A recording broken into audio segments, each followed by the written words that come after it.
When American troops landed at Normandy, they expected to encounter German soldiers, and they did, but they also encountered enemy troops from all over Europe. Hi, I'm Ron Gorel. Welcome to Inside the Vault.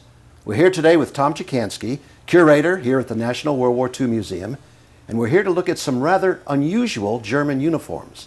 Well, Ron, what we have here today is a collection of SS uniforms, and most of these are from individuals that were in what became known as the European SS. I see. These were units that were composed of people from occupied countries who had volunteered, sometimes with a little duress on their part, but they had volunteered for service in the German army, and their primary goal was to fight communism. I see.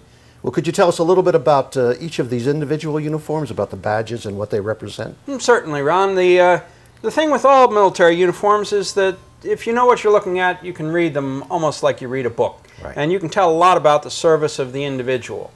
To start with, this man is in the artillery. These are branch colors, would be the English term. Those are different for all armies, but red in the German army for artillery. He's been awarded the Iron Cross Second Class and also the campaign ribbon for service during the first year of the war in the Russian winter. I see. He's in the artillery, as we said, and he's on a gun crew that's been successful in shooting down enemy aircraft. Right. And how about this? This is a marksmanship medal. I see. And or award. And he's a member of the Viking Division. And these two pieces of trim, the trim itself is often known as tress. This trim indicate that he's the company sergeant. I see. He would normally be in charge of all those support assets for a company. The cook, the mechanic, that type of thing.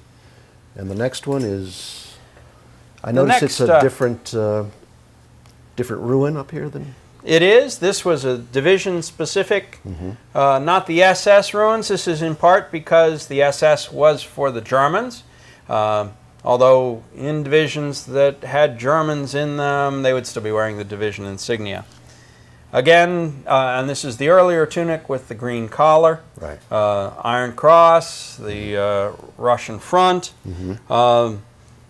This was from Flanders. I see. That's, Flanders. Flanders.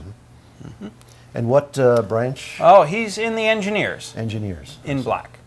And this is rank?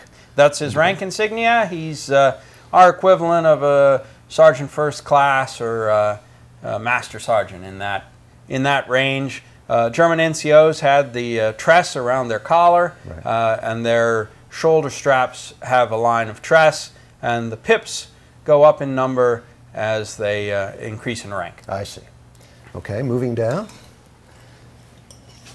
And this gentleman still has his Iron Cross? Still has the Iron Cross, again an NCO. The orange piping indicates that he's part of the military police. And the military police also had the distinction of having a different eagle on their sleeve, which indicated they were military police. Right. And his volunteer shield is for Holland. Holland. And then we have another that was from Nordland, which was intended as a Norwegian Scandinavian division. Again, we have an NCO. He's in Nordland Division. This was originally envisioned as a Nordic country, and his volunteer shield is for Finland. Finland. I see. This individual is from the legal department. Oh. In this purple. It's an unusual color to see. That is unusual.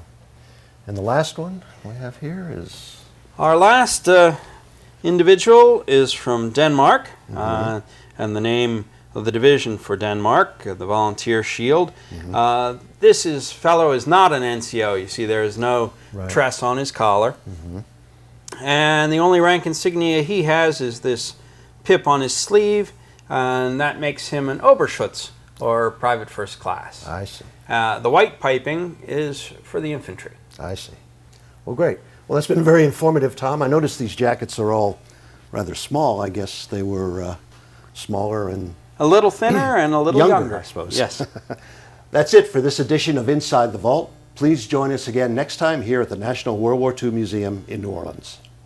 The National World War II Museum tells the story of the war that changed the world, why it was fought, how it was won, and what it means today. We invite you to visit us in New Orleans and, until then, explore our website, www.nationalww2museum.org.